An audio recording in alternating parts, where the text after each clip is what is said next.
those subconscious irrational forces that provide the hidden drives and motivations.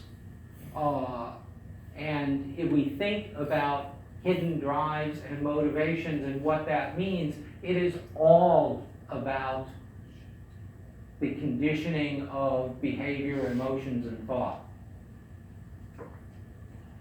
And it resolves in the MC, in the superego, which we'll talk about in more detail. We also can see in this polarity, we have a polarity, a sign polarity, which we can take any 2 points along the chart, and we have sign polarities, but we can think of it as being particularly strong along those quadrant axes. So what we have at the IC, what we have at the nadir, being expressed subconsciously. The sign of the IC, we have its polar opposite on the sign of the MC. And there's a school of thought that says that the sort of the function of that polarity is to take the energy of the one pole, in this case the IC, and balance it,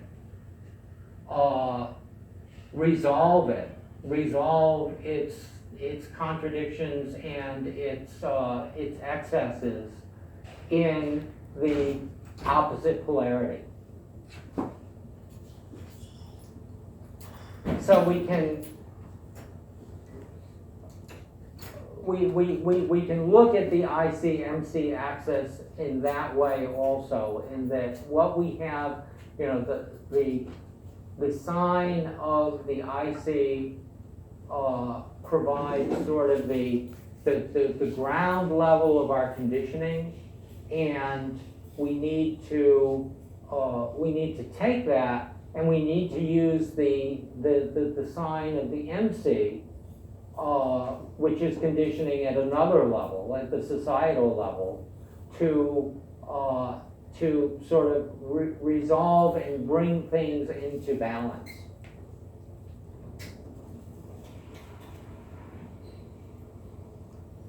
Okay, so let's look now at the IC fourth house moon complex. We can envision the IC as representing the subconscious field. It is, and as the subconscious field, it's strongly associated with innate conditioning or seed conditioning, that conditioning that is born with us, that is automatic, that happens without any conscious realization.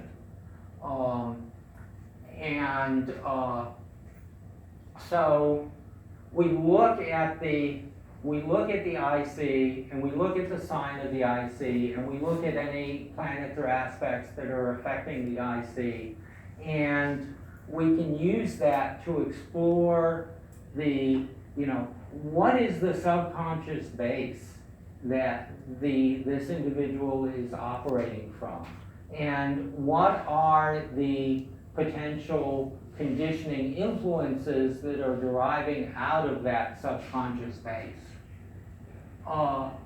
Tied in with that, because the IC, at least if we're using certain house systems, the quadrant house systems, then the IC is going to be at the beginning of the fourth house, and otherwise there's a good chance it will be in the fourth house. So we can associate the IC with the fourth house, and the fourth house is the place where our conditioning as human beings in this life begins to happen, begins to manifest, and actively express itself. It's, you know, the fourth house is the home that we are born into, and all of our, you know, the initial conditioning that we experience is all happening right there, through the family, through the mother, through so many interactions, and we'll explore that in a little more detail as we start talking about some of the other planets and the role that they play. And then we have the moon, which is the ruler of the fourth house, and by that the ruler of the nadir, and also, you know, very much symbolically tied to the subconscious world. So, and while the IC can be viewed as sort of the latent subconscious, the potential subconscious, the subconscious that from which everything springs, the moon can be viewed as the active subconscious. It is the subconscious becoming manifested in the conscious world. So with the moon, we have the moon symbolizing, first of all, various primary conditioning agents. The family, particularly the mother, domestic routine, heritage, and all of these things act to condition our experiences, and thereby conditioning our thoughts, emotions, and behavior patterns. We learn emotionally, we learn behaviorally through the interactions that we have with mother, family, domestic routine, and our heritage. You know, I mean, you know, whether we are born as a Kazakh in Central Asia, or whether we are born as whether we are born in a middle class family, in a white middle class family in America, makes a tremendous amount of difference, and it determines a tremendous amount of how our outlook in the world, our patterns of behavior, our cultural assumptions, all of this we gain through our heritage and through those conditioning agents and through our placement in the fourth house, our fourth house environment. The moon also is associated with various conditioning mechanisms. One primary one is response and reaction. Okay, the moon is the planet that is associated with the rhythm of response and reaction. And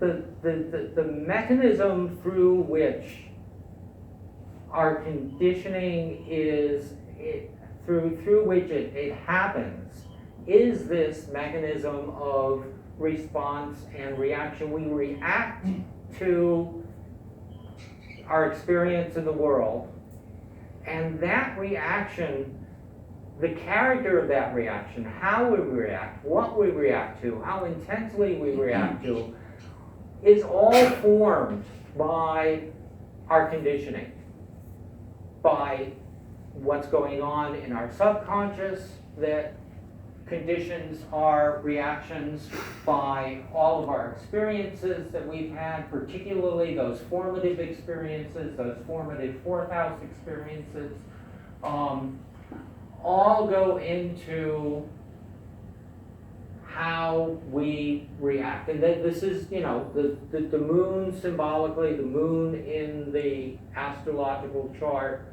we can read as showing us, the pattern of reaction, the pattern of response and reaction that we have. The moon is, yes, Can I go ahead and throw in a quote from Jung? yes, Of course, he wasn't speaking English, but he said, just a second there, until the unconscious becomes conscious, it will direct your life and you will call it fate.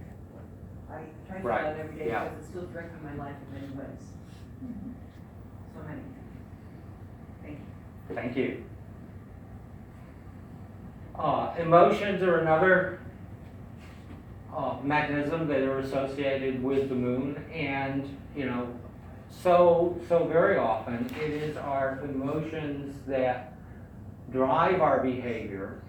And when we look at our emotions and how they are derived, emotions don't happen because we select to be, one emotional way or another, generally speaking, unless we have tremendous self-control.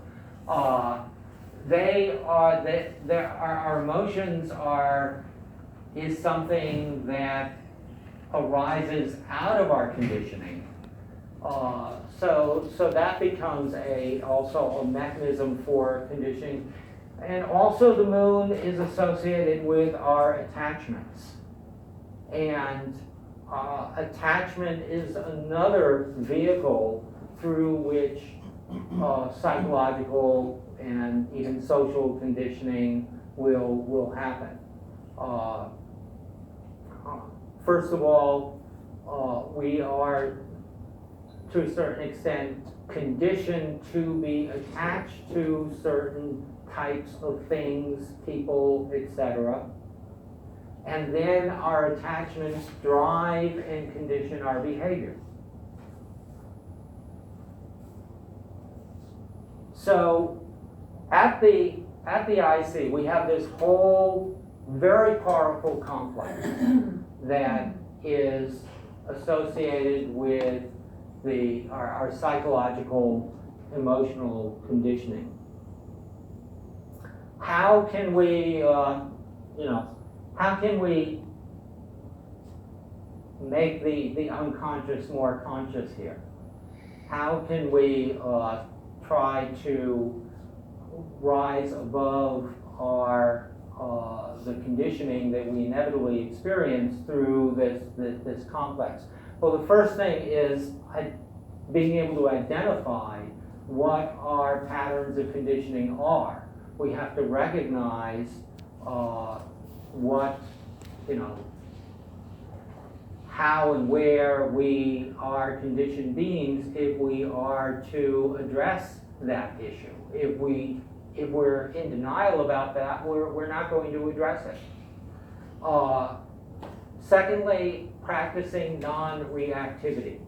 Since reaction is such an important component, such an important mechanism for conditioning being expressed and driving our behavior, if we can practice non-reaction, then we begin to rise, be able to rise above our conditioning. Liberating ourselves from our attachments. Yes? I want to interject there because I think the point is sometimes that's absolutely great advice, but sometimes it definitely isn't. If I had thought it was, I wouldn't have raised my hand and said something. Mm-hmm. And I wanted to just ask if you could come back to the word antidotes. Mm-hmm. I thought you said the word I was thinking it said was the antipode, and that's different. But actually that's along the lines of what I was thinking. If you're talking about the fourth house, then I'm actually thinking of the word antipode, because some of the things that get a person out of that conditioning, if that's the goal, is like Aquarius or the 10th house, or if that's the goal. I mean, that's the thing with astrology is, which direction are you trying to go? And if you're trying to, I'm going to Aquarius because it's much more freedom, it's much more non-attached, to a fault even, in terms of aloof. And so that may not be the right direction if the point is family and home and that kind of thing. But, so let me give it back to you, but thank you for letting me interject. Very, very, very good point. And to bring up at this point, we need to, we're in tricky territory here. First of all, we need to be careful. I need to be careful about making judgments about what is a good way to be, what is a bad way to. There aren't really any good and bad ways to be.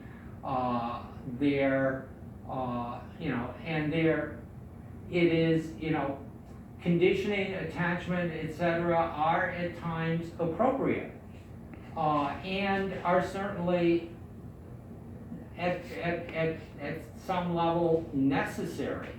And we need to be careful to distinguish between things like being non-reactive and being indifferent, and not fall into traps where we take something that is approximate to something else, and I don't know, it's just tricky. It's just tricky territory, and the point is well taken that we have to be, very conscious that it may be good to move in one direction, but it may be equally as good to retain a place, and it may be good to try to hold that in balance, or to operate at two levels simultaneously. I think if I would encapsulate what we're talking about here is, if we look at it as there is no good, there is no bad, there is no right, there is no wrong, because that is part of our social conditioning, especially with like a family's religion or race or faith. So if we think about everything as being situational, is our action, reaction, is it effective or ineffective? That's the way I would look at it.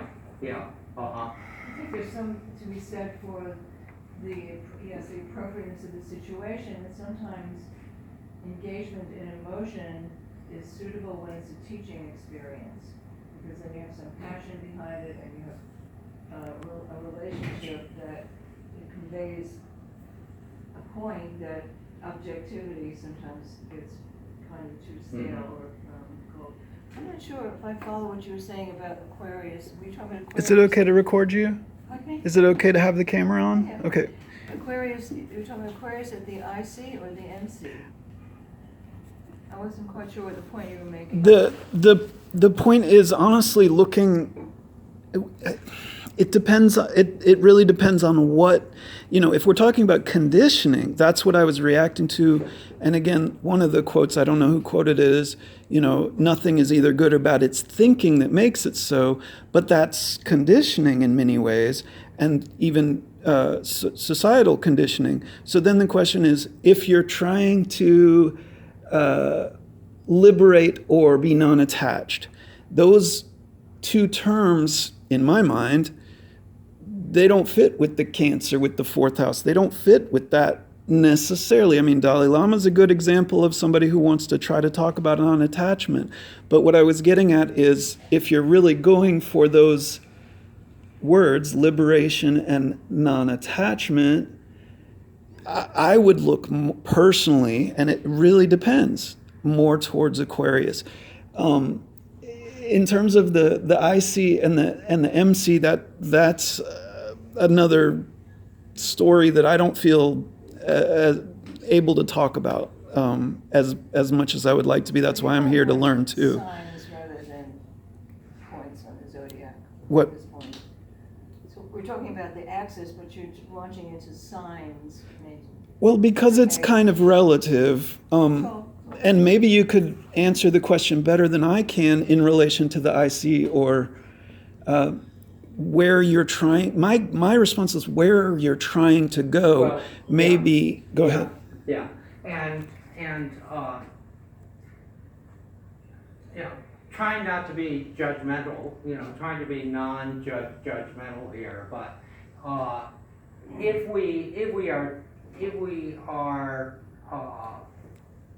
we're trying to go in the direction of a more elevated consciousness, I think we can take any of the signs and we can we can delve into their essence, and we can find that their essences all converge at a place of higher consciousness, of tending towards unity. And it's just different pathways of how to get there. So anyway, that sort of, relates to the last bullet here, the being receptive to the inner pull, and particularly engaging with the divine feminine, which is something that's associated with the lunar aspect. And by sort of entering that unconscious realm and making it conscious and exploring it, that's a very Cancer thing. That's a very Cancer thing, and we can use that to not be bound by the emotion, attachment, etc., but to use those to reach a place of more liberation. Moving on, we have at the other end, we have the MC 10th house Saturn complex. And we can look at the MC, we can look at the midheaven as representing the superego.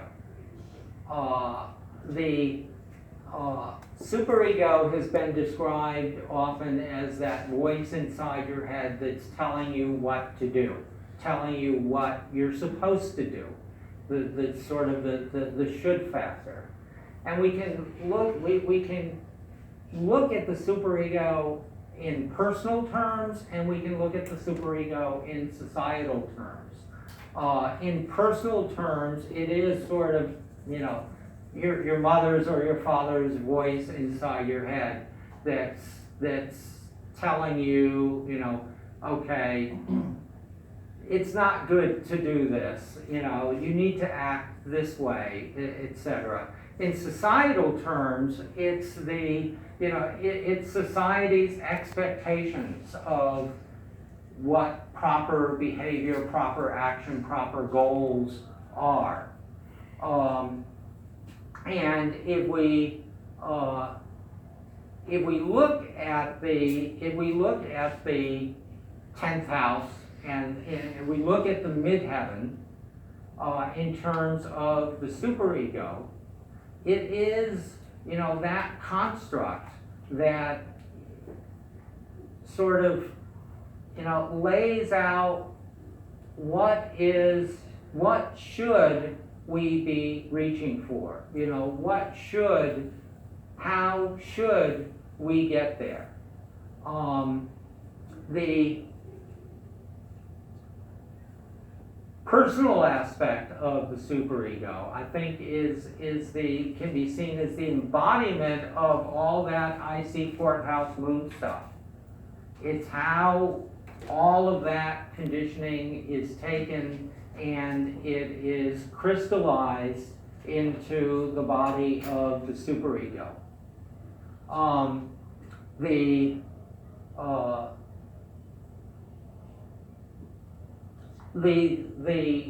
The IC fourth house moon complex also has a very important role to play in formulating the societal aspect of the superego, because it's through the family, the home, etc., that we become conditioned to be good social citizens. And we become conditioned that, obeying the dictates of the superego, obeying the dictates of society is what we are supposed to do. So there's a very strong link there. The 10th house is the place where the superego most strongly manifests. 10th house is mostly, associated with career, with achievement. In our modern Western society, those things, it's the 10th house things that society is directing us to pursue in order for society to best function. So the superego interest of society is that we pursue our 10th house interests, and we actualize our responsibility towards society, towards being good social citizens, by pursuing the goals and objectives that society says we should be pursuing.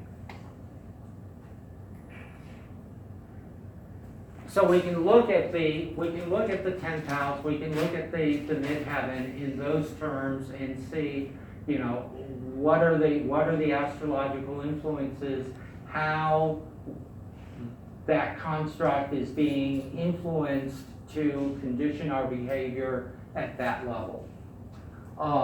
We bring Saturn into the picture, Saturn the ruler of the 10th house, and thereby we can say ruler of the midheaven. Saturn can often viewed as the enforcing mechanism of the psyche. So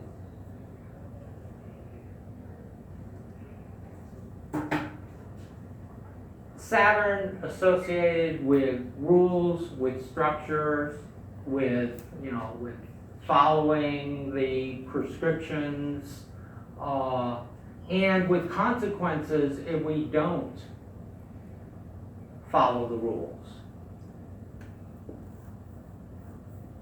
So, we can examine this, and we can, how often really are we abiding by the laws, the unspoken rules, etc., that society presents us? How often are we doing that via conscious choice? And how often are we doing that just out of conditioning? From the time that we were little tykes, we've been conditioned to, stay in line, keep our hands off, other people, follow the rules, all through our upbringing, all through our schooling, etc. So we've been conditioned to follow this Saturnian behavior with respect to society's expectations of us. And in most cases, usually the choice, when we make the conscious choice, when we seem at least to go against this superego conditioning is when we choose to break those rules rather than to follow them.